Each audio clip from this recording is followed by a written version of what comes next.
Have you ever thought about, what if I end up being one of the ones that have to care for aging parents? One of the things you kind of have to think about is, if you have an elderly parent or it looks like they're going to need some care, and let's say they can stay in their own home, start thinking about what might need to be done to their home to make it better for them to be able to at least stay there as long as they possibly can. Are there handrails that need to be put in bathrooms or along hallways and things like this?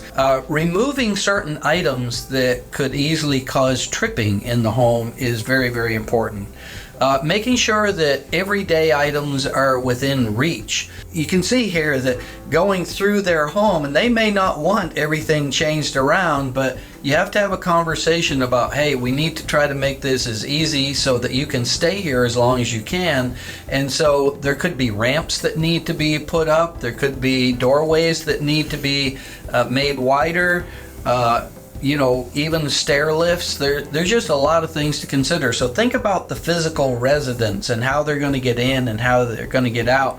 And what you want to avoid is anything that's going to cause them to have a fall, which really can be disastrous. And sometimes recovery can be a long, long time, and sometimes they don't recover because of a fall can be so traumatic. So thinking about those kind of things, and then just keeping them out of danger as much as possible. You almost have to think of it in terms of, what did you do when the children were young to be able to save them from themselves and getting hurt and so on. So now you're thinking about that. You're also thinking about their medical care and becoming more and more aware of what's going on and who are the list of their doctors and which doctor does what for them, and then a list of the medications, and making sure that, is there a good way to be sure that they're taking the right amount and the right thing on the right day, and that you're up on the dosages if you're nearby and have to be able to help with some of that. These are very, very important things to be aware of. So the physical part of things in their home and where they're staying, and then the medical care, and getting familiar with that. You kind of become a quasi-expert on some of these things that you never thought that you would have to.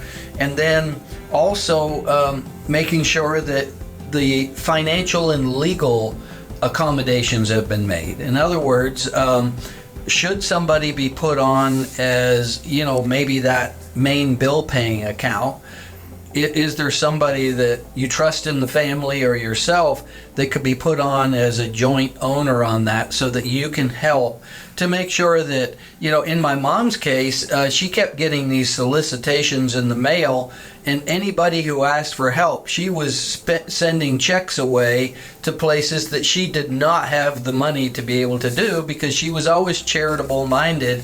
And so we had to have the person who was her daily worker actually go through the mail first before we could give it to mom, because you had to save her from herself, because then there wouldn't be money left for groceries or to pay the rest of the bills and so on. So had to kind of help with those kind of things.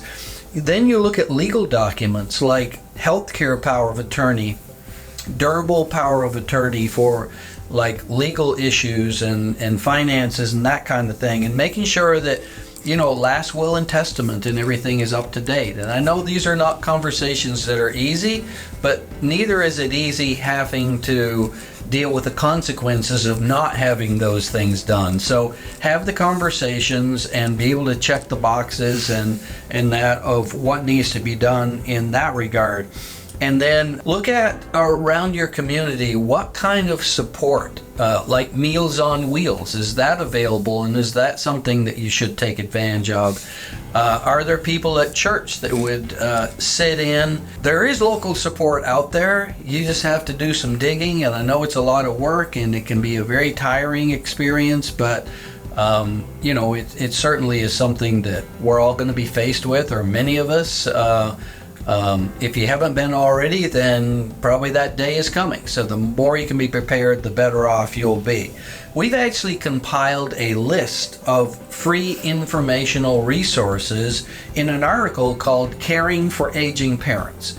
And I highly recommend that you read that. And again, reach out to us anytime if there's other resources we can provide for you. for you to be able to better care for people that are entrusted to you.